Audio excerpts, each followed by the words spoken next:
Yeah, good morning, and thank you for being with us here today.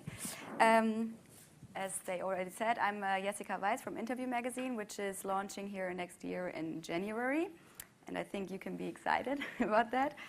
And I would like to welcome my two guests and panelists, of course. To my right, Dr. Adrian Kien. He's the general representative of Peek & Cloppenburg Düsseldorf. And to my left, Nikolaus Jagdfeld, the managing director of Quartier 206 in Berlin. To give you a short overview in the beginning, Peek & Cloppenburg is an international brand with fashion department stores in several countries and has a long history. The first store opened in 1901 in Berlin. And Dr. Kien, he studied business in Passau and obtained his doctorate in St. Gallen in 1995. He then worked 4 years at L'Oréal in Germany and another 2 in Paris until he came to Peek & Cloppenburg Düsseldorf in Wien, and is now the general representative and also a member of the executive management. So thank you for being here. Thanks. And to my left is, and to your right obviously, is Nikolaus Jagdfeld. He's the managing director of the luxurious and exclusive department store Quartier 206 on Friedrichstraße, which has been founded by his mother Anne-Maria Jagdfeld in 1997. And he is the founder of the younger avant-garde version department store Cabinet 206, which is in the lower floor of Quartier 206. So Nikolaus Niki Jagdfeld, he studied real estate economy, and he ran a really special club called Scala for 3 years until it closed, unfortunately, in 2009, and he has worked in the family business since he left university, and he did that parallel to running the club. So thank you for being here as well. Thank you. We're talking about redefining fashion and retail in a changing media landscape, which in the first place means that there are a lot of new opportunities for retailers, especially online. Talking about social media, online shopping, blogs, video elements, live streaming of fashion shows. And it's a fast-changing consumer marketplace. And we are offered so many different ways of shopping, which means you cannot really rely on the in-store experience anymore. What's interesting on a side note is that the same panel took place last year at the Le Book Connections, which took place in New York. And they had guests such as Saks Fifth Avenue and Barney's. So I'm pretty excited to see where are the parallels between those two talks. And of course, the markets Germany and USA. So both panels, if you're interested, will be found online afterwards. But before we get to talk, both Dr. Kien and Nikolaus Jagdfeld will introduce themselves and their companies with a presentation they prepared. And we will start off with Dr. Kien. Thank you very much. Yes, redefining retail and fashion in a changing media landscape. Can I just ask one question before to adapt my introduction to the audience? How many of you do know Peek & Cloppenburg? Okay, that's good. How many of you have ever bought with Peek & Cloppenburg? Okay, how many of you buy more than 50% of their apparel annually with a Peek & Cloppenburg store? Good. Then I know very well that this might be a very valuable introduction for you, because we are coming historically from the mass market business, and you just outed yourself as being very far from the mass market business, because I suppose that you don't go to other mass market retailers to buy your apparel, and you are in a very edgy and high fashion segment, and I think that's what we will be talking today about, will be very much in the context of how far is luxury and special, edgy, fashionable fashion connected to the mainstream media and the mainstream people. Okay, let's just introduce you.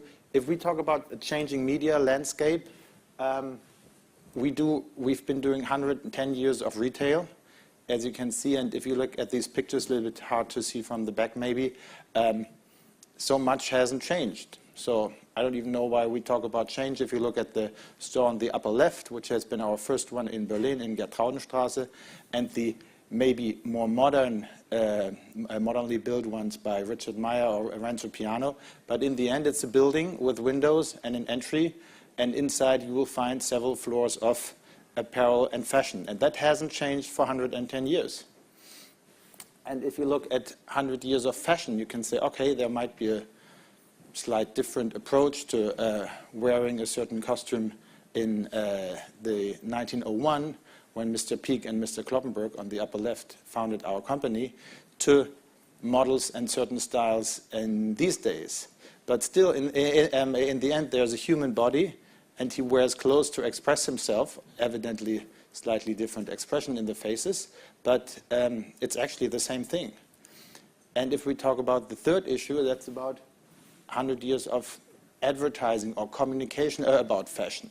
Of course, it might be for a different purpose if you wear leather Motorfahrerbekleidung, as you see on the left side, compared to Fashion Nation trendy actual brands. And what you see in the advertising also is it has become more visual and less texty. And when 110 years ago brands didn't really play a big role, and you see it's rather about function, then these days brands play a much, much more important role. But in the end, advertising is displaying your product and displaying your offer, and this hasn't really changed over the 110 years. So if visibly not so many things have changed over 110 years, what has changed? And this change is an invisible change, and that's what we connect with digitalization or the digital revolution.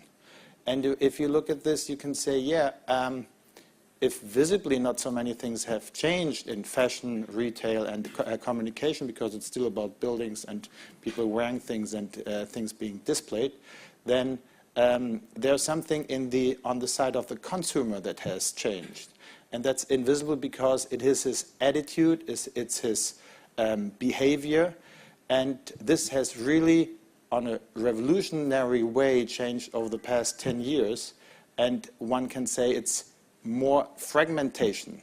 The whole process, the whole way people behave is less than even 10 or 15 years ago, less defined in a long way. So I go out of the house, I read a magazine, or I'm inspired by advertising, then I go to a shop, I enter the front door, I go into this shop, and then I search products. I might buy something, I take it in the bag, and I go out of the store, and then I wear it, and people comment on it. This has been a pretty clear process over the 100 years of these 110 years. It hasn't really changed. It's like with cars. I mean, a car in 1990 still looks a little bit like a car in 1900, because it's got 4 wheels and a steering wheel and doors, and it's just the design that has changed. But here in our value chain, things have changed much more, because people are now redefine the process themselves. They might research online, at home, things. They might even go very close to a transaction. Then they go back and search for all the retailers that are in the net. They just store it in their mind. Then 2 days later, they pass by a store in a city, and they go in there and they look at things, have an interaction contact with sales personnel. Then they might go home, or on the way back read a magazine, and then they buy from home and that get the products delivered to themselves, and the next day they might return it in the store. So there's a much stronger or much more defined fragmentation of customer processes. And it means one very, very crucial thing, which is for everybody in the publication or in the content industry as important as for us as retailers. That's the end of the closed format. Because the process that I described in the beginning that has worked pretty well for 100 years was a process in closed formats. There was I would say, the sum of all magazines in a city like Kaiserslautern, middle large town in Germany, that defined the sum of all fashion information available to the people in Kaiserslautern in March 1990. And there was nothing else. People could go to the Bahnhofs, to the railway station kiosk, and look at the sum of the magazines there, and there's something that's not being written about, showed, displayed in these magazine, has not been available to the customers or the people living in Kaiserslautern. It was a closed format. It was a monopoly defined by the sum of all the publication companies. And the next step, when he then was in a closed format, had the choice of all these informations, he wanted to buy things, it was the sum of the stores in the high street or the shopping center in Kaiserslautern that defined what he is able to buy. So 15 years ago, if you were in Kaiserslautern, if we didn't bring it there, and if Esprit and Zara, H&M, and whoever did not bring it there, he could not have it in Kaiserslautern, not even touch it or look at it. And today, if you ask young people 20 years old in Kaiserslautern, they wouldn't probably even understand what you mean, because they have instant access to information, but even to products worldwide. And this is a very important thing, because this closed format gave the power to the people selling or informing, and now this opening, the death of the closed formats, means that the power is now with the consumer. And he is defining on a fragmented level where, when, and how he wants to be inspired, informed, consulted, offered, commented on by friends. It's fragmented and totally open. And it is some that brings a new currency. And that currency is time much more than money. Time and attention. If you publish a magazine, then you are more than ever you can hope for, you deal for the attention and the time of consumers. And he has less and less, because the offer of information and products is so big. So what really has changed is the attitude and the currency and the value of time. So there are two ways consumers want to deal with this. Either they say, okay, I want more value for the time. If I spend an hour with a magazine or online or with any kind of inspirational content, I expect it to be more value than 15 years ago. Because 15 years ago, there was a monopoly on content. Now, he can say, I can have content wherever I want. So if I spend the time for some content, I really want to be it valuable. It must be special. It must be something special. Or on the other way, he says, all right, I need some things. I need a sweater. Now, who is getting me what I want, what I already maybe can define, in the most efficient and time-efficient way there is? And these two aspects are, from a business side, maybe, I don't know how relevant you consider this for your profession, but if you are doing business with the mass market, it's these two aspects that you have to reconfigure your whole offer on. It's no more in the middle, and no more, yeah, look, there's nice content, and it's in a closed format, and you can buy these and these products. They're not very special, but they are there, and they're not very efficient, but it's not so hard. No, you have to be very clear on, do you deliver more value for the time spent by the consumer than others? Or do you deliver the value that he wants in a more efficient time and attention span? Now, what is the impact on this on retail? What will be the impact? And it's funny, the word marketplace, let's say of these 110 years that we've been retailing, the first 100 years, the word marketplace was off. It was, you talked about marketplace when you talked about buying vegetables, buying tomatoes or meat or something on Sunday morning in Paris in your quartier. It has been a word much more of the 19th, the 18th, the 17th, or here Bruegel. Yeah, Bruegel, it's I think the 16th century. Yeah, if it's the older one, I'm not quite sure. So here's a picture of Bruegel's marketplace. And on the lower right side, you see a picture which represents this freedom of choice digital marketplace. And I don't know how you feel. These two pictures feel very similar. They look different, but they feel similar. And they are so different to the pictures that I've just showed you from our stores, closed formats. We have to go. These are marketplaces. And it's funny that over the past 6, 7, 8 years, we all, and even we are hearing about marketplace. Amazon is doing a marketplace. ASOS is doing a marketplace. Everybody's talking about a marketplace. And that's right, because that's exactly what's happening. And the second impact is now talking about fashion. What is the fashion impact? 15 years ago, some chief editors, editor-in-chief, went to the catwalk shows. Then they looked at what the designers went on the streets. I don't know where, Soho, Meatpacking, Tokyo, wherever. They thought of things. They were in their design studios, designed things, brought it on the catwalk. Then a very limited number of people had access to it. The people on the catwalk show guarded it, published it in their closed format, Vogue, wherever. And then someday we brought it to the high street, to the sidewalk. And from a consumer's perspective, that's gone. And I think pretty much you all know it because you are living very much in the very avant-garde and digital space. Hey, the consumers, the informed and the fashionable consumers, and then also going down the pyramid, they know about everything that's happening, or they can know about, on the sidewalks all over the world today and right now. Sartorialists, blogs, they all communicate things that you did not have access to in Kaiserslautern 15 years ago.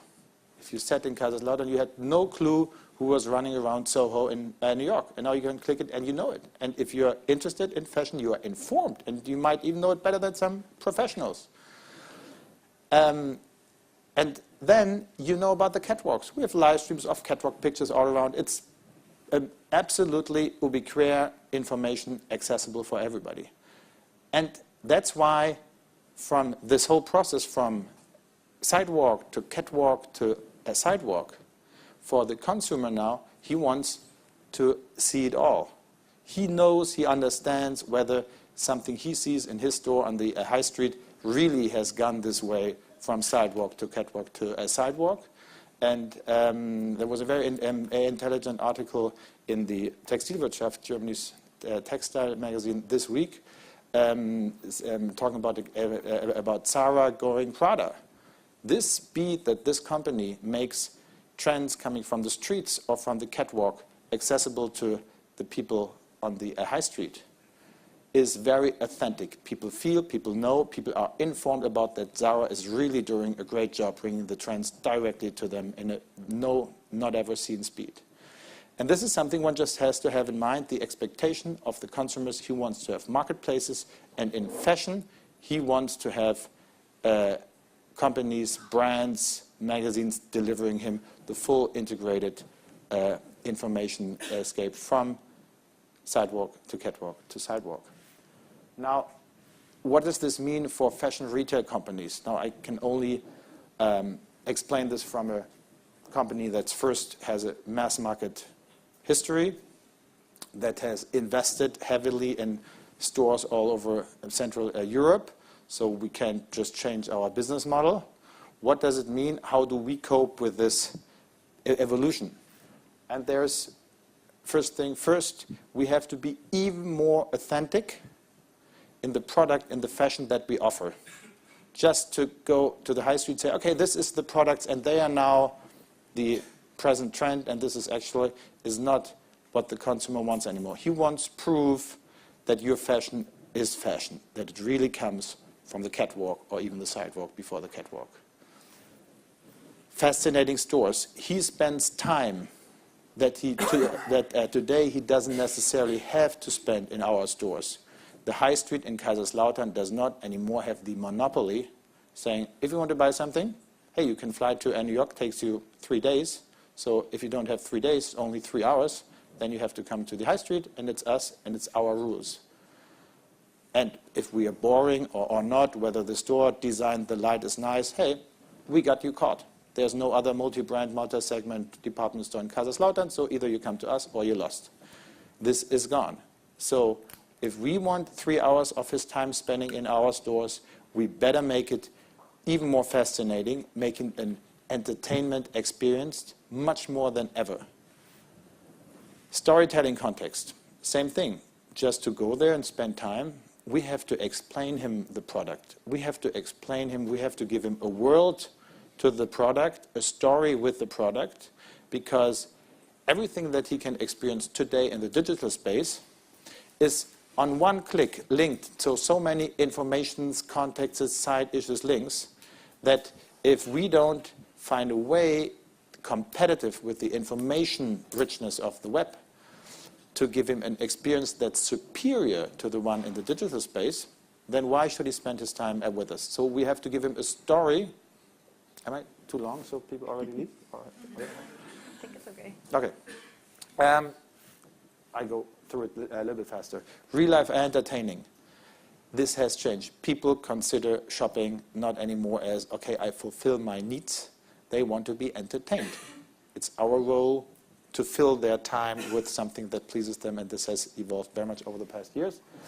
And finally, and that's important to know, and 5 years ago it hasn't been so clear for retailers.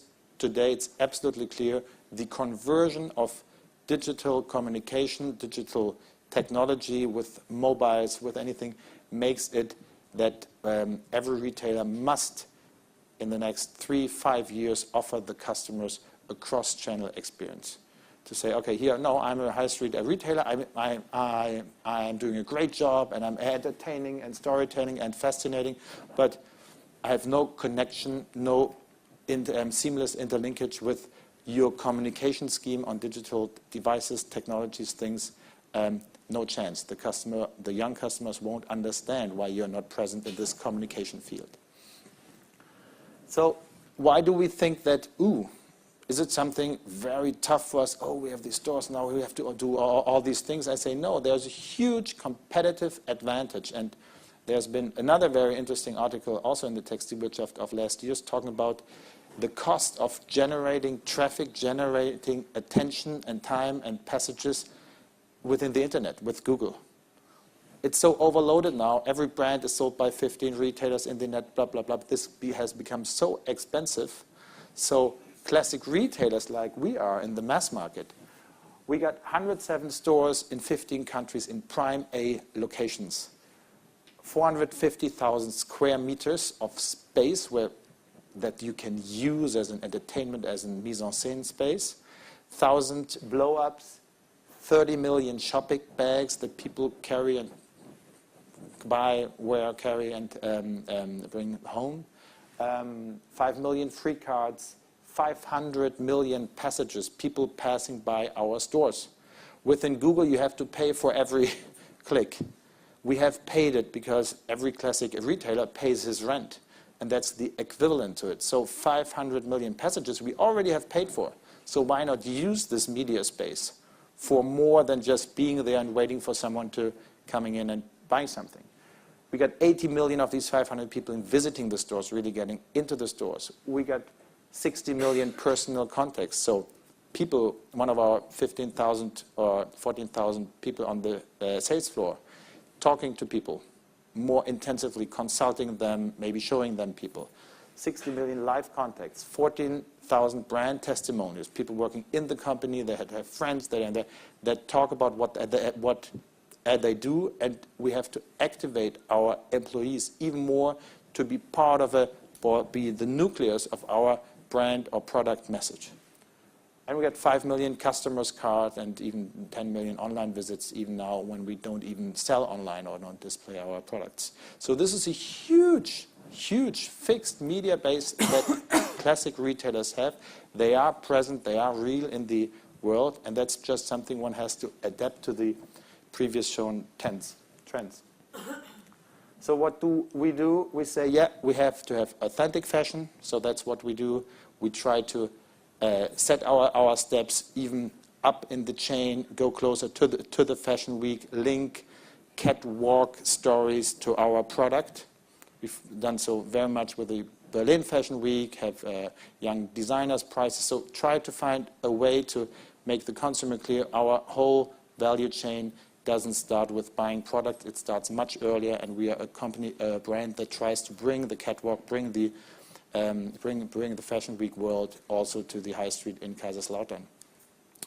We have to give authentic glamour. That's what we've been doing over the past years, that we have enforced much, much stronger partnerships with glamour corporations, media corporations, to be in other communication spaces beside our own stores, present, and for the customers, create value, because he will feel himself in our stores being connected via our brand to other worlds that relate some way to fashion, to glamour, to similar issues.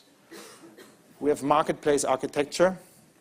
So this is our newest flagship store in Vienna on Kärntnerstraße by David Chipperfield, where the whole architecture, and you see it maybe also already in the structure, which is so different to some other department stores, which is a marketplace. It's open, it's multi, it's freedom of choice that we try to present there. Even though we have to be in a closed format in a store, we try to make it rather a big, open marketplace than to say, okay, here's the entry, and you go in here and go out there and see it. And you also see this in this architecture, which is not somehow guiding or structured one. It's like a big pattern saying, here, there are so many different segments and choices, and you choose. We have to have fascinating store design. One of the projects that we started, I'm pretty proud of, was this spring in Berlin and in Stuttgart and in Vienna. We've rolled it out, which was Fashion Nation, bringing new products, bringing also little brands, bringing a space that's more flexible for little brands that pop up or might grow very strongly over several seasons, instead of in the traditional way just having shop in shops, always the same square meter area for brands that have a life cycle of 10, 20 years. Even prominent sports brands like See by Chloe or Matthew Williamson, but also many other smaller labels that just popped up, must have a possibility to be displayed, and also in an interesting, rather like a fair, like the Bread and Butter or a big exhibition space in our areas. So this is a very big step to say, okay, we have to become more marketplace, and it must be fascinating, a marketplace. And if you compare here on Tauentzienstraße, the Fashion Nation space to the classic department store mode that we have had over 110 years, it really is a totally different approach, and also with brands that are much more lighthouse-wise brands.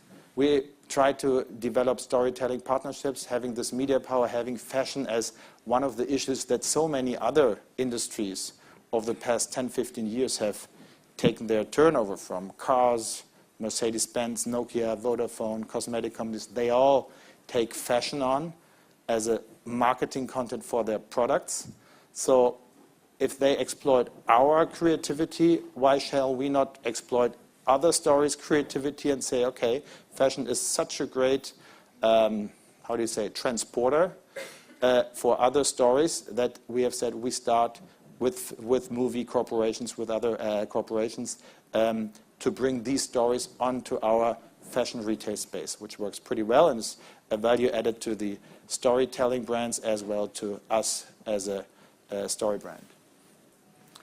We try to implement this on our campaigns. The marketplace aspect comes on with saying we have more segmented advertising. We don't have the overall Peek & Cloppenburg brand, which is also always communicating in the same aesthetic, creative way. We say, no, we have so many different segments. People have also in different situations of the seasons of their personal life, different expectations to fashion or to style statements. So we differentiate very much between the different segments, departments, between key looks, top labels in the beginning of the season, which you see on the upper left side, which is purely on styles and brands. On the other hand, we have the boutique and Fashion Nation, where it's about the brand portfolio and very, very fashionable and specific segments. And on the other hand, on the right side, you see a real people campaign with criminal authors, literates, or specific sports people who represent a little bit the everyday person, but with a very strong and professional relationship to the product, with a high PR value, but getting closer to the people, which is something which in mass market you always have to keep in mind, that people cannot only relate to people that are in this room, but they must also relate to people who dress a little bit like they dress themselves every day. So this is what we do on the classic advertising level. And of course, all these things must, real life entertaining, also something we have to activate our floors, as I said.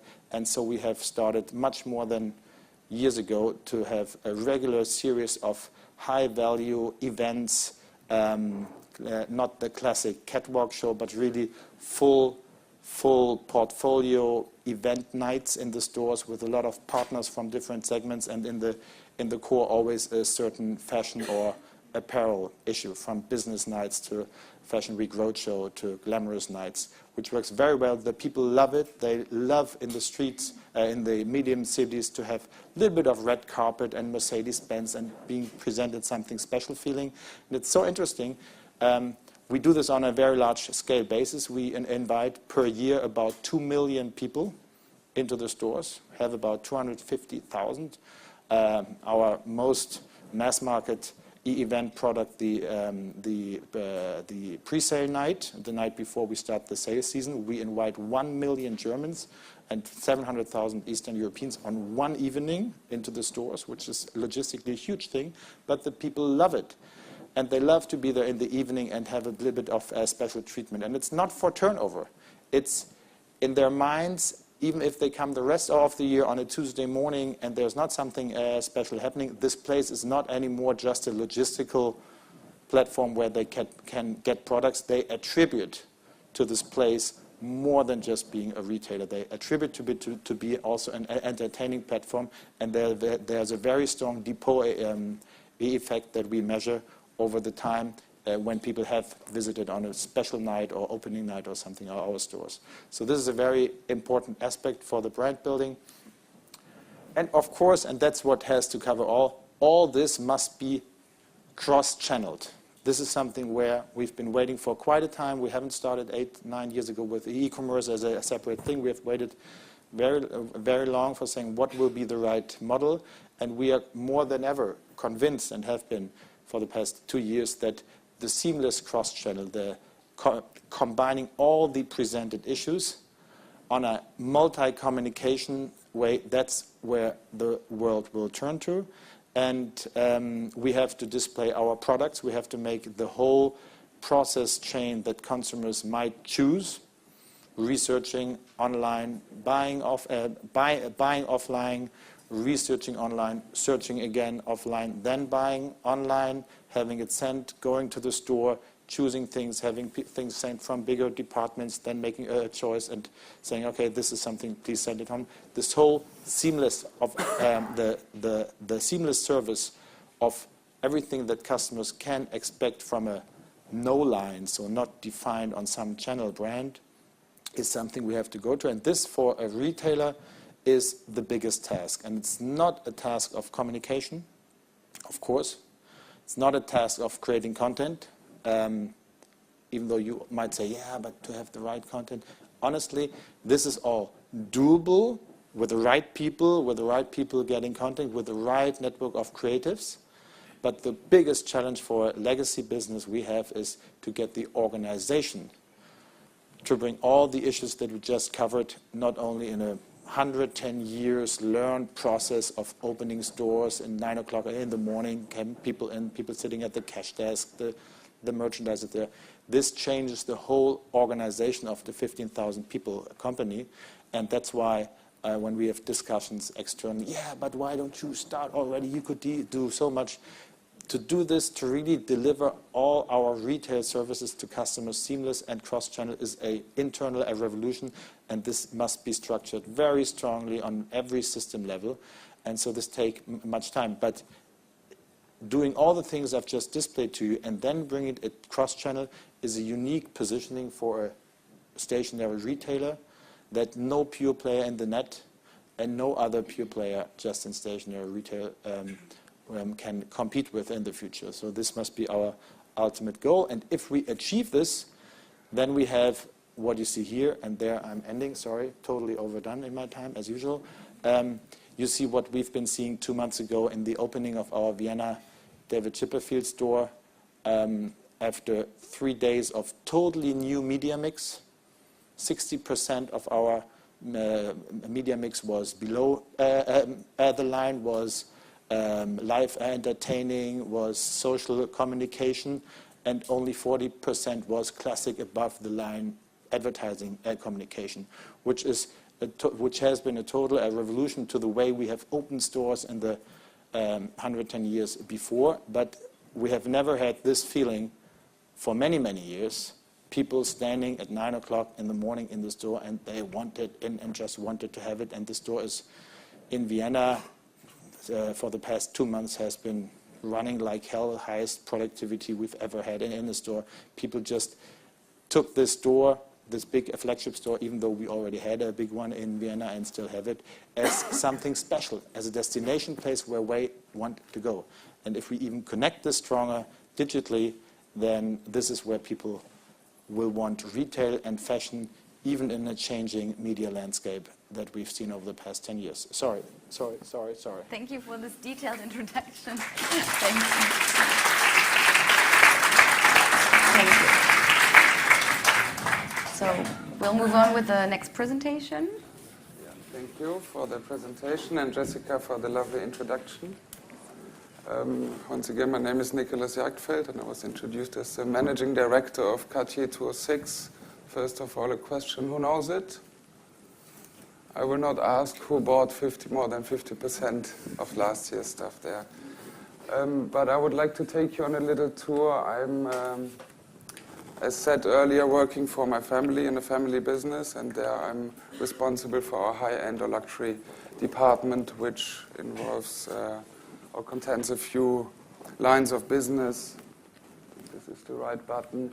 Here are a few, maybe you know the Adlon, which is a gastronomic enterprise, you know, the China Club, for example.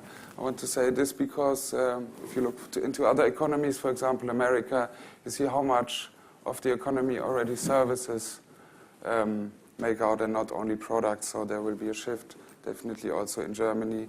You see it in other European countries like the UK, where a high percentage of economy is also done by services. And as I was informed, you are all working in the creative industry, so, and not only in retail. And also everything is growing more and more together and is interconnected. So I was informed that might be interesting for you as well to hear about that. So we have the Adlon holding, which is, as I said, gastronomic. Mayo Clinic is a private healthcare institution, also again a service. Grand Hotel Heiligendamm, I don't know if you know that. There was the G8 Summit a few years ago. This is a hotel, high-end hotel. Then there is, for example, is a master golf course. And then there is agriculture, biological, organic farming, and horse breeding.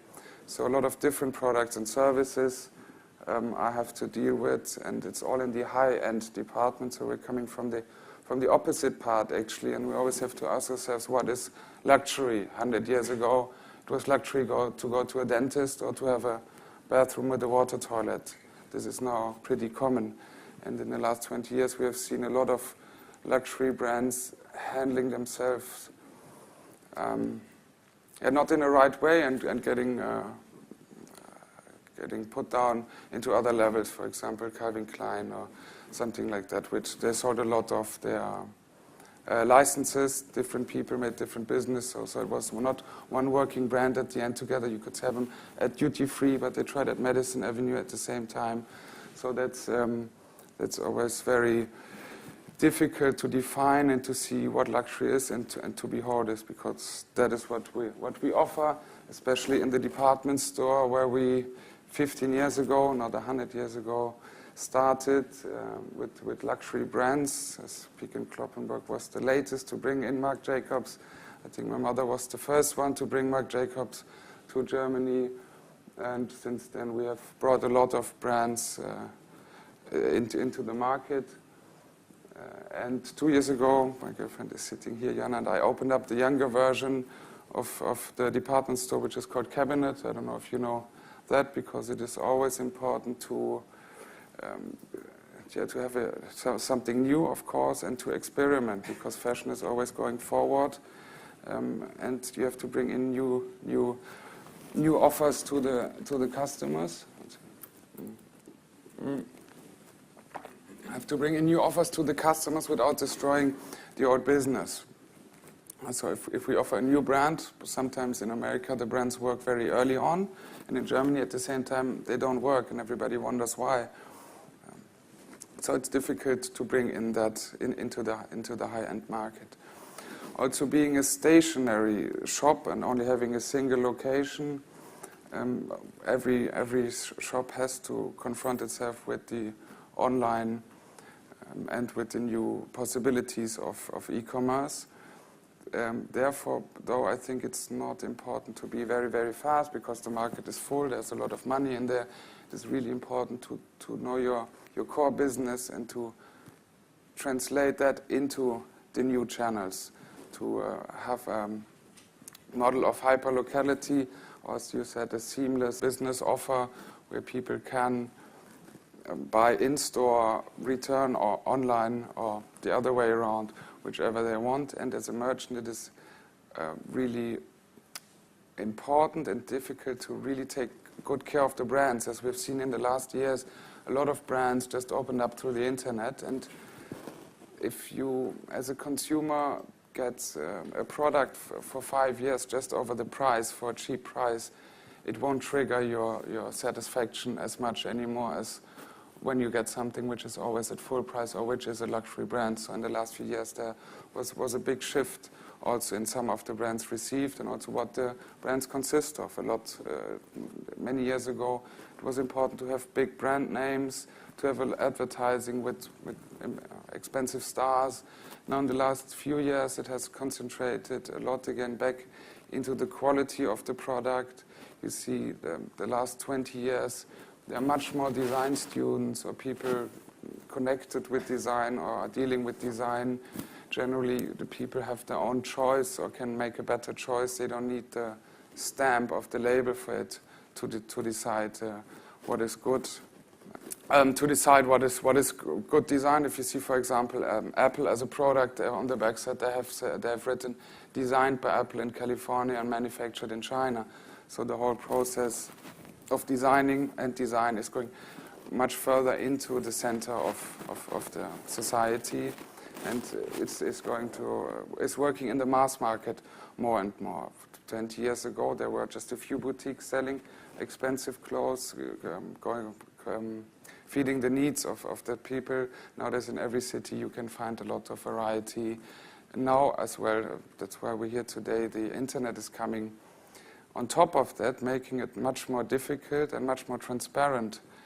As he also said, we have a lot in common, although we come from a different corner of the business. What I want to say is that the general offer and the handling of the product now is as a merchant is the main job to do, and to bring that into the online and work with the new technologies, which I show you one of our covers of our online shop, which is the cabinet shop. There we tried to get experience of ourselves. As I said, it's the core business, so you have to learn for yourself really what to do and what your business is. A lot of people just ran into the internet. A lot of stuff didn't work. A lot of stuff did work because everybody thought we have to jump on it, but they just didn't have the knowledge how to treat the product right and how to do the technology. The 10 most successful businesses all come from America. It's all about the technology, while at the stationery, it's all about the location. And as he also earlier said, for example, the Google advertising by now is nearly as expensive as renting an expensive location in a good street, because the keywords are used by everybody, and the prices just go ridiculously high. So you have to find a way to inspire the people and curate the whole offer. You have to differentiate yourself from the other groups, because at the end then otherwise it's just a money thing. And now we see that the whole system is a little bit out of balance. The merchant has to invest a lot of money and has to pay a lot, while the producers are a lot of still the same, and the consumers are much more educated through the transparency. They know the prices, they can compare a lot more, and this system has to find its real structure still, and is very, very unstable, as we've seen in the last few years. So I think it's the most important to really make this your core business and know how to translate yourself into the online world. Now, I had prepared the questions which Jessica wanted to ask in my presentation, and we decided to take it out also to have some more time to speak about it. So I would say that we go into deeper thing in the discussion now. Perfect. Yeah. So, sorry. Thank you. Thank you very much.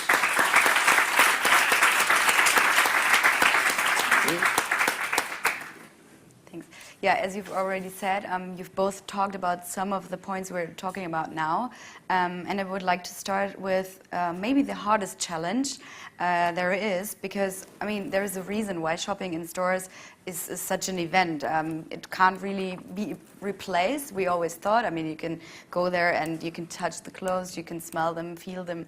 And shop assistants can turn shopping into a real event. So what elements of the in-store experience are the hardest to replicate online? Also, you said you don't have an online shop yet, but there are cross-channel services. So you started already a bit with a small one, and we did it in a target group of younger people who allow yourself more mistakes. If older people go on the internet and it doesn't work, they won't come back again.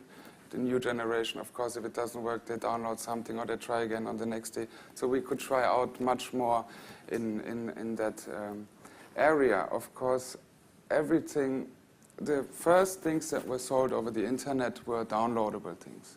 This is music, for example, or software stuff which is easily to send. It's also a big logistical problem. So along the way, how the logistic and the communication and the internet develops, also the products get ready to be sent. Now we can see the first furniture pieces are being sold also over the internet. 10 years ago, everybody said that would not be possible.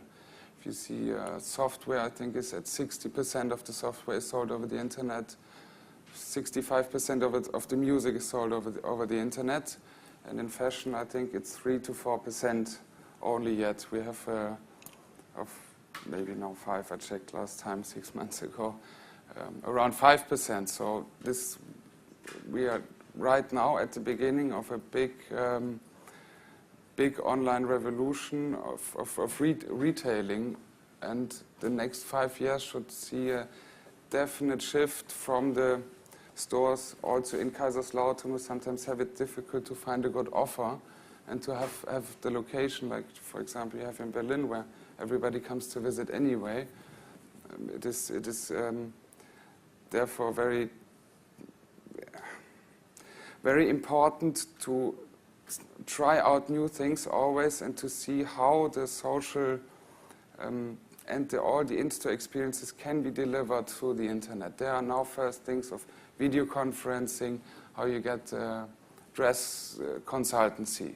That was a few years not possible. With the newcomers, you can let your friends choose if they like something. For example, normally when people go shopping, they go with a few people, they try on stuff, they speak with each other and say, should I buy it, should I not buy it? And all of these things gradually can come into the online experience, but so far everything else than the mere technology and the product itself is very, very hard to bring into the online experience, and it's just working on very few things. It's very, very much at the beginning, the whole emotion. Also, a store starts already before the location. If you're in a city, for example, if you buy something in Paris, it's just different than you buy it somewhere else, for example. I think that also the whole question of replicating the stationary retail experience in the digital space, for me, is a little bit, it's the wrong approach. That's something people thought 5 years ago they should be doing, but I don't see any retailer replicating what he's doing in the store. I think that it's a conversion question. If this tomorrow, as we think, is one, then the question is what functions that we historically, because there was no other choice, have been offering in the store, with the possibilities of a seamless cross-channel proposition, can be offered mobile at home. What parts of the fragmented value chain are much more efficient, less time-consuming for the consumer if he does it with digital things connected to the stores? Or what part of the traditional in-store thing are more value to the time spent in the digital space? Give you an example for this. We have never had the possibility, if you think about brand shop-in-shops trying to enrich the brand experience, with furniture, Ralph Lauren, decoration. I don't see why I should on an iPad. I love the iPad. But on the iPad, why should I? I can feel on the iPad as I feel in a room. I can this and this. And I don't see why I should. But on the other hand, just picking up a catalog in a Ralph Lauren shop and going through this is no really information experience.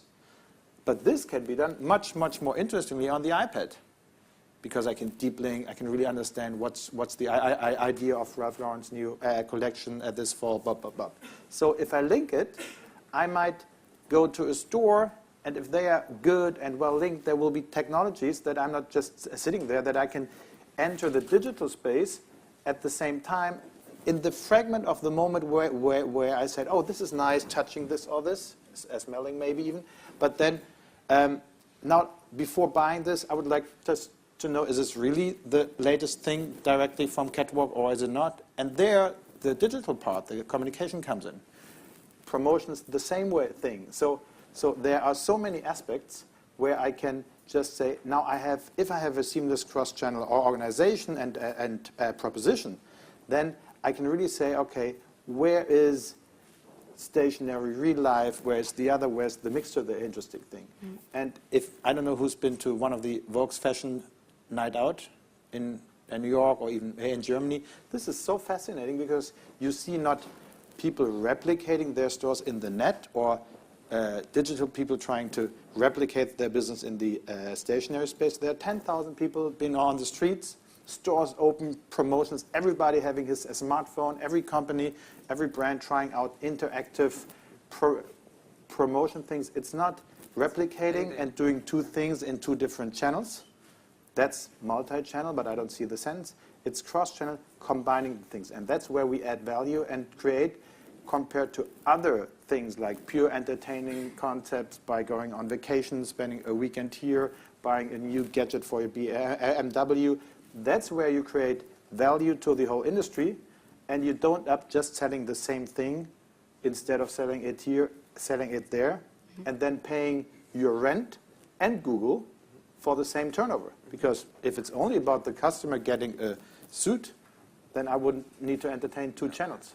But if I get more of it, then we get a market share back from Mercedes, Nokia, L'Oreal, all companies that took share of mind, share of consumers' time from the fashion industry.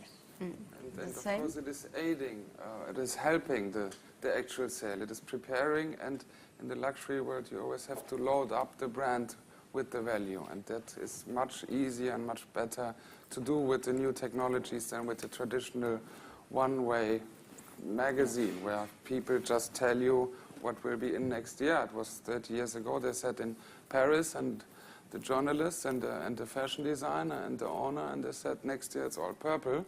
And so they wrote purple stories, made purple collections, and sold that through the magazines. And now it is so interactive that you can react quicker, but you can also help the sales process and load up the value of the brand or of the product. Yeah. Also to have something afterwards of it. For example, in Facebook, if somebody buys something, a new clothes, and takes it out to the discotheque or the restaurant, wants to show it off to be the first mover, you load up a picture, then you are the first mover by that now, so it helps you also in the process of what yourself are doing with the product. Absolutely. Yeah. Okay. So we have this phenomenal growth of social networking, and basically every company has a blog or a website or an online store, and they put effort in Twitter, Instagram, of course, Facebook, like you said it. And I think most of them, not because they know how to do it and how to use it, but rather they just think it's important to tap into this new media without knowing what they do. So why is the social networking situation different at the moment? And to what degrees has it been successful so far also in your companies?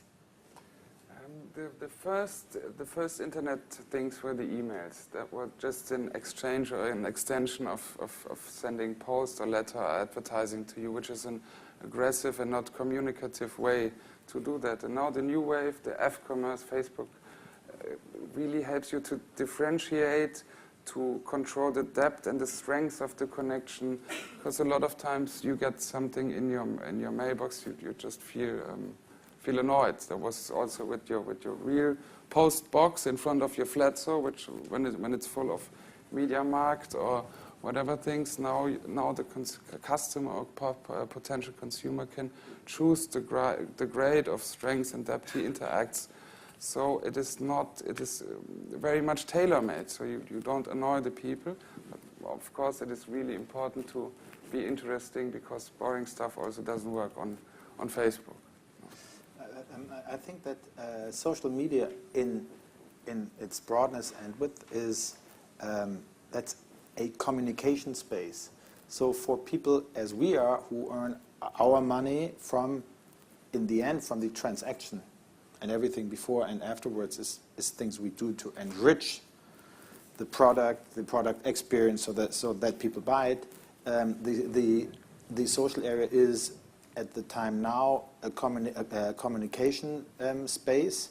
How far it will affect then also the point of sale, the digital point of sale, has to be seen. But what is especially for this community here interesting, I mean, it is really competition in terms of time and attention spent, because it's user-generated content, and everybody who's involved in producing, thinking about organizing and making his value added and his turnover and his income from creative content, there I think it's the strongest competition, because you have to think of every 5 minutes, every 10 minutes, every 15 minutes spent on, oh, this is interesting what my friend loaded up, and with some handycam with some little fog on it, because in the disco it was wet or the fog was just blowing, is time and attention and storage capacity taken away from the attention on a perfectly organized, manicured, shot photograph for a brand that this community is producing all over all the time. I don't know whether I made clear what I mean. It is your value added much more than the transactional people's value added that is here in competition with social media. So if I was not running any social media channels at all? We are, but Which ones? But you know, honestly, we are on Facebook. I think we have some 40,000 followers. Since we don't have e-commerce, and we have now stopped any evolution on the digital space in preparation for what we'll be doing next month. This is a very low level.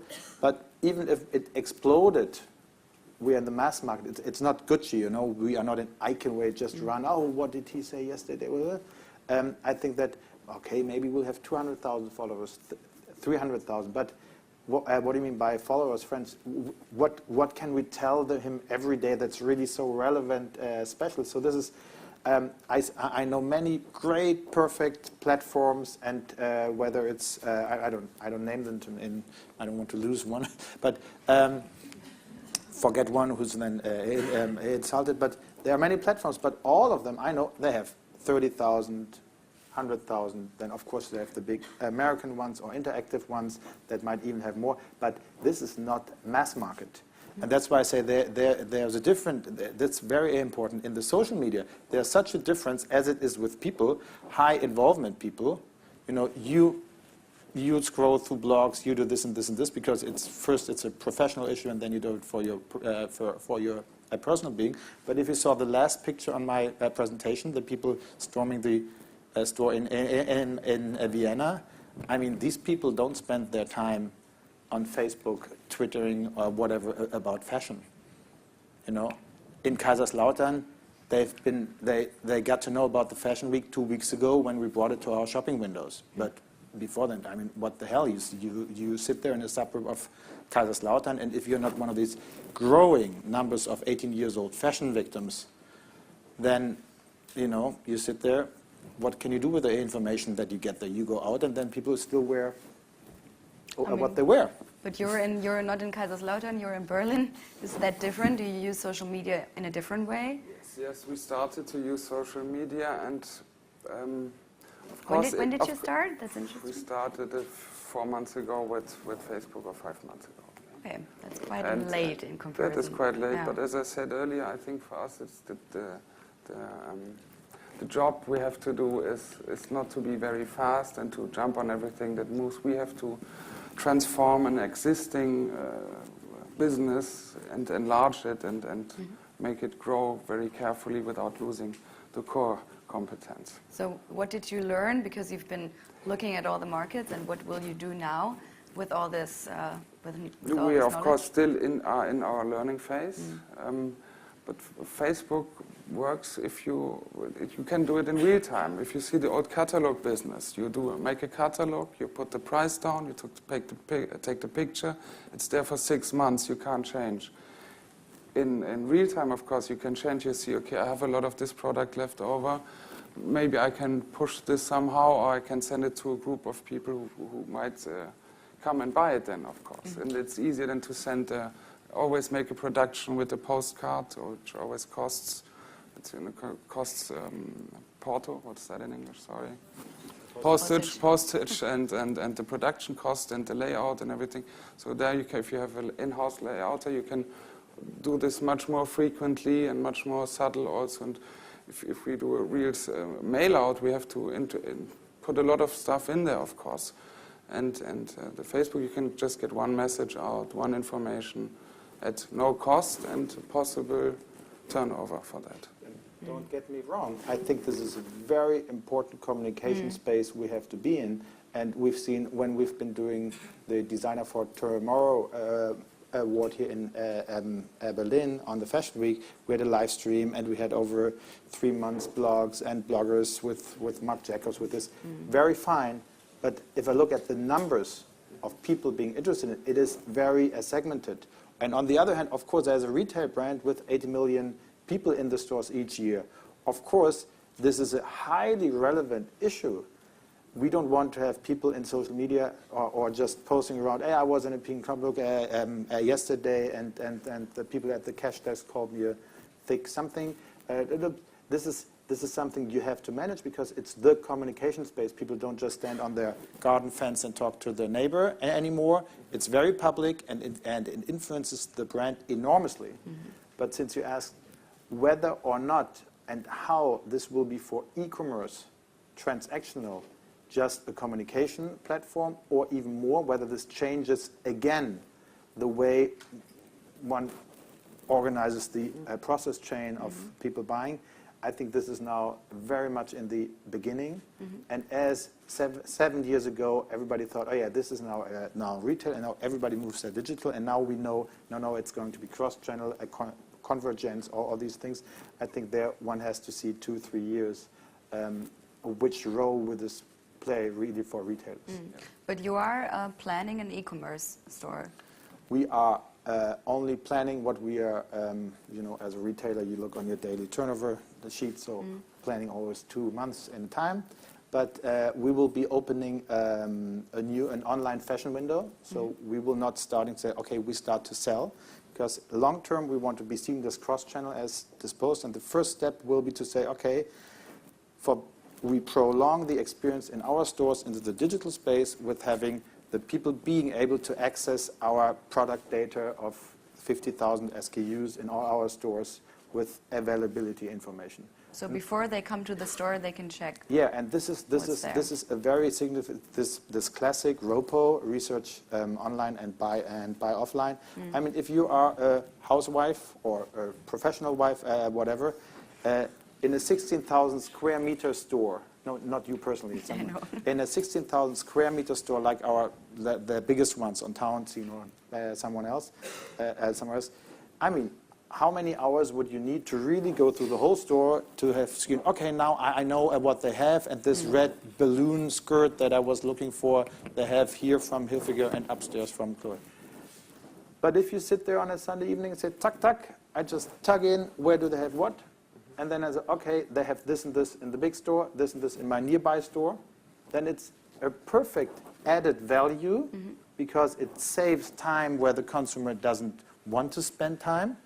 And then he can go to the store, and all research, online, buy offline, researchers show that these people buy in average 40% more than the people that have not researched before, which is clear because if you know what you're looking for or at least have pre-selected things, it's perfect. And this is, one can have very different strategies. We say we go this first step, and then we will understand how people then prolong this, and the next steps will then be selling, sending, returning, and all the cross-channel issues that can find. But as I said, for a big organization, a retailer, functionally, this is a huge step to get from a classic organization to a process one, because the day you are seamless cross-channel, 25 hours, 24 hours a day, 7 days a week, the customer says, hey, I would like to have it now this way. Mm-hmm. And you have to respond with many, many people involved, so this will take some time. Mm. What kind of messages do not work online that work so well in the retail? Simply and plain asking the people, just buy it. Call for action. Yeah. Yeah. You have to inspire them, make them interested. As I said, it's guiding or aiding the actual process. Mm-hmm. Nobody wants to hear, buy that. That's like you get it in your post box at home, buy a new TV at MediaMarkt, you throw it away. Mm-hmm. Normally. So what works is you have to inspire and be interesting for the people, because there's a lot of competition. Facebook is for free. Every small store does it. A lot of people with a lot of quality who love their job do it. So there are a lot of good remarks in there, and therefore you have to find your space there and earn your right. I think there's, to my point of view, very, if not one of the key messages that I would give your industry. When I started with Peek in Kloppenburg 10 years ago, there were in the visual marketing department people that have learned the job of the Plakatmaler. I know who knows this. In the 70s, you know, with no repro, you had people working in your company that had learned to draw your affiche, your posters. Poster painter. It was really his job. I mean, he was 60, and so he finally then turned into this out of hand. We really had Plakatmaler in the year 2001 in the company. And this is, for me, always the symbol of, this is what was advertising, but communication as a whole up to the digital revolution. A company, a brand, did Plakatmalerei. Whoops. And what is today, what your counterparts, the people you work with in the marketing departments of companies, and not only fashion retail, they are no longer Plakatmaler, and even in agencies they are not. They are systems engineers. They have to think like an engineer constructing a machine for some, I don't know, some ship screw producers. They have to think of, okay, how can I design a big a machine that from a little bolt they produce tick over 50 meters, and in the end there comes out a little screw which fits well for the ship. And in the same mentality, marketing people and your counterparts today are challenged with, okay, if the consumer starts here, he might fragment it as the behavior is. He might want this, and if he wants this, then how do I respond? And then he takes the next step, and how do I respond? I fragment. The interaction between brands, retailers, and consumers is not anymore whoop, this, and now you do what you have to do, consumer. It's I go a step, he goes one. And since the consumer defines all the ways he wants to do it, it's a multiple of ways. So what does this mean for the creative industry? If it's still only about, I produce everything, I have a stylist, a photographer, this and this, everything I've read there to produce the creative content, that's fine. But as I said with Facebook, the market share in the communication market, so the money by consumers somehow channeled through brands and retailers or whoever in your industry that is being spent for just creating Plakatmalerei content will shrink. It will shrink because consumers on the other side of the edge will spend more time being interested in one step this way, then reaction, interactive, back and forth. So that's a very challenging, interesting thing to say for agencies, but also for the people producing creative content. Don't I have to move more in having people, organizing people that think more integrated? Bien sûr, with creative people who just think of the perfect style, mix and match. But I have maybe to link them, or to link the whole thing much more integrally to people saying, okay, this is not only about a picture, this is, okay, how do the picture that people then work with it? And you already see it. I mean, there's almost no photo shoot without a making of, and then the making of has to be produced in certain ways so that it can be then work in social media. All this is something where we also see convergence, and it's very interesting. Do we still have time, or do people? We'll have questions afterwards as well. So. It's like the fashion night out. I really had an enlightenment experience seeing this in New York the other month, because it was so merging the digital and the real life. And the other enlightenment experience I had was, I was on the Berlin Fashion Week, on the New York Fashion Week, and there was still more or less people living in, it's all about our product, the tissue, all this. Perfect, absolutely right. And then the week later was the shop.org, which is the big e-commerce fair in Boston. And I was there. It was so funny. You go there, and there are all these techies, you know.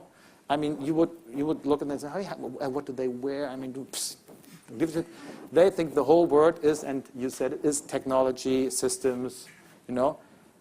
And it's so funny because then the week later, I sat somewhere in the show and saw a guy who was a techie, and his best girlfriend was a stylist. And they really represented what I thought, now we see, and they got to learn themselves, they met at the job. And this is funny because 15 years ago, the techie would have sat, down in the cellar in a dark room and working for the mainframe thing, and she would be up there and out and partying this. And these people now work and meet and sit at the same tables because they have to create something that's creative system engineering, or getting creative content on a much more complicated way through to consumers back and forth, etc. And that's an interesting thing, I think, if I was on the agency side of the world, to think of how can I bring this more together. There are probably many people, hopefully many of you, who already do this, but as it's always, I don't think that it's really the broadly accepted business model today. Same with you. Where are your techies? In the office, I hope. Yeah. Not in the cellar. No, they're fully integrated by now. And if you have a stationary store, you have a merchandiser, and the job of merchandising, that's offline, of course, is getting of equal importance. So definitely. And the key to all most successful internet businesses, or the key is all the technology to it. So you have to put that in the right proportion with all together.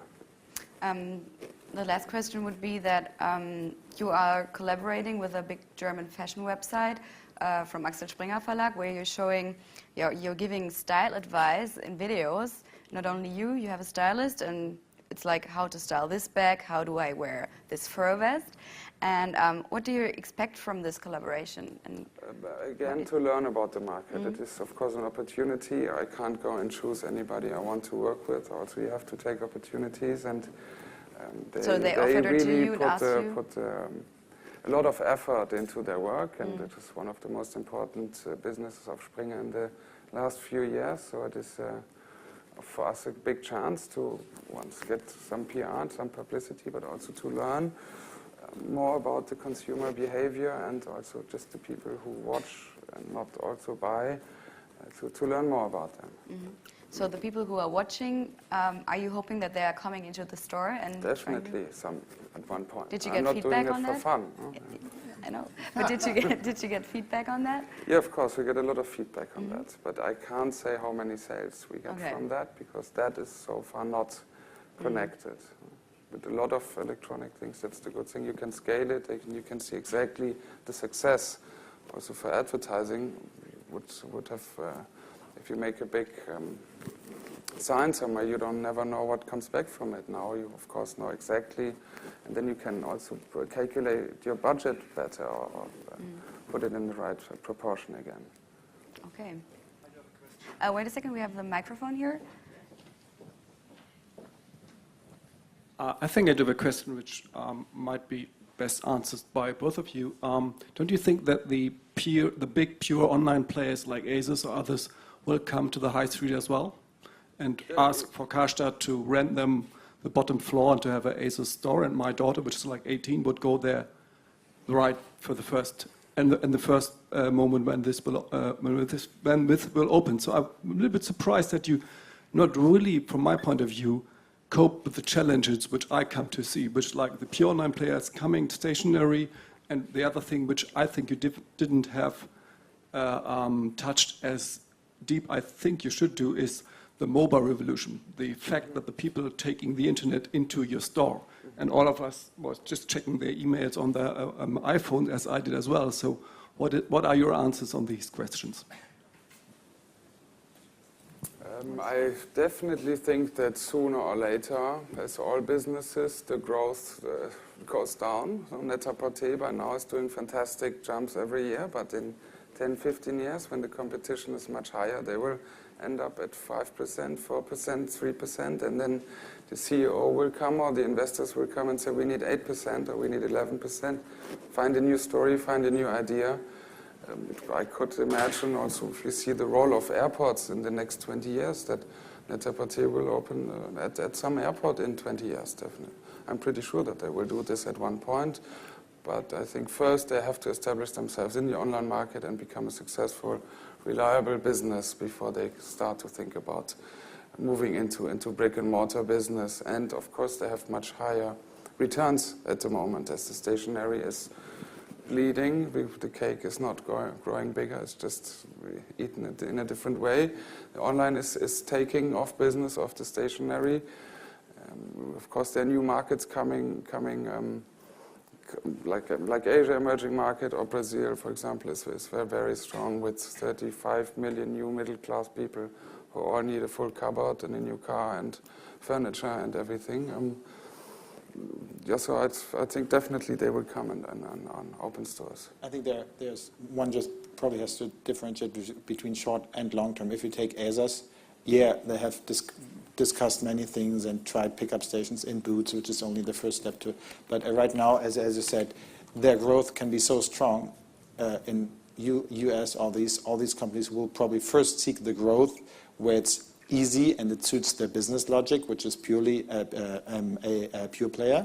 But as we see the long-term trend as well, I think, and on short term, they have a problem because most of them are capital market financed, and their valuation will shrink by 3/4 the moment they start to do a classic business, and then investment funds, all of them will rate them totally different. So there are some systematic issues that might take them from going this way. But if one believes in what we displayed in a seamless cross-channel, then it's the same for people digital today as others. And as you see House of Fraser, who will be in Britain, who will open this month in Aberdeen and Liverpool, 250 square meter stores, pure pickup stations.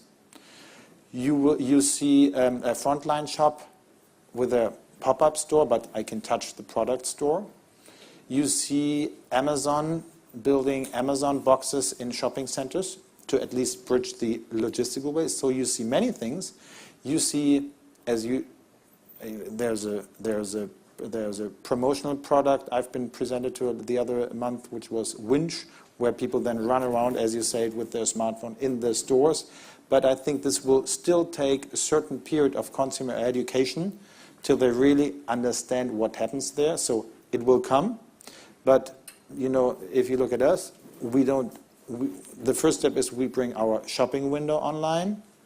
Then we might do e-commerce. So to think about today what might happen with pure players going stationary, I think that's the next step. But we will see things in the next 10 years in the stationary retail that are really revolutionary, because what I showed in the first picture, 110 years, it's still one big house with a lot of merchandise.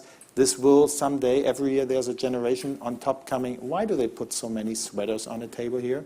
It just feels a little bit old world. Will come, but it will not come in the next 1-2 years in a significant space. We will not see it in 1 to 2 years. What is maybe also interesting in that point is that we haven't talked a lot about the producers. We talked about the merchant and the customers, but a lot of the producers now can go straight to the customer. They make their own website. If they have enough finance, if they have enough money, they can build up their own online shop, do their own advertising, do their own logistics.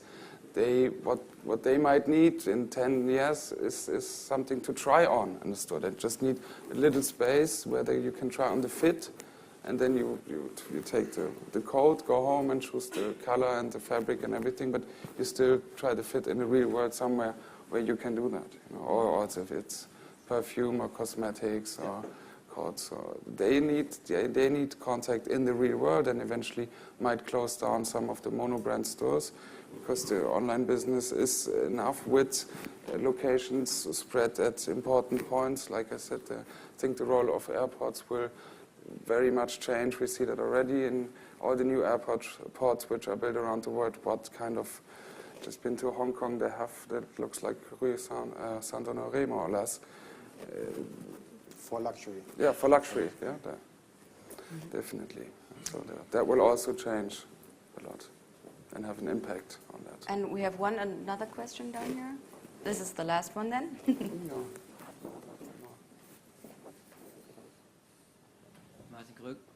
Hello, Martin Gröger, J People Magazine.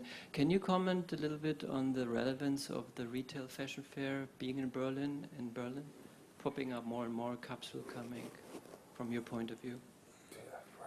I think it is a fantastic situation for us. It's on the one side, you have to see that it is a business model by IMG, who does this 35 times around the world, from Singapore to Moscow to... Fair or Fashion Week?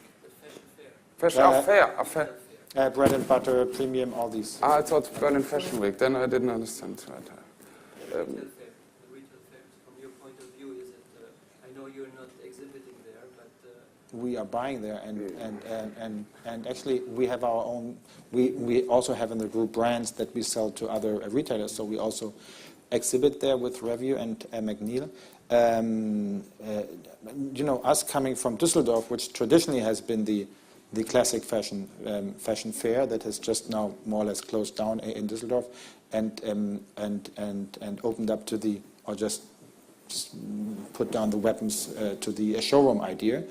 I think that one has to differentiate between the fair and the showrooms, and we see that still, and I think this will hold, cities like Düsseldorf, pure business cities, with not 50 parties here and there, have their role, and then people, if you are a buyer of a boutique in Ulm or in Kaiserslautern, then and you spend 3 days in Berlin and you hope to find a hotel that you can afford, you don't have the time to go here and there, and you're so distracted. You have 3 days and you have to go to 50 brands, so you need either a strong fair still at a place, which the Bread and Butter has been a great place to be.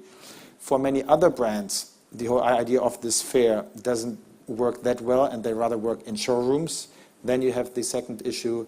You don't talk only about one order anymore. So there's a big change also in terms of the professional business between buyers and brands to see each other not only once half a year, but on a regular basis, which also plays a little bit in the hands of the showroom structure. But on the other hand, fashion is mise en scène, inscenation. You want to get new labels, which you don't see if you run through your program in a showroom structure. For this, and that's why the Bread and Butter was successful in this segment, in a segment where you have every season new brands, things that you might discover.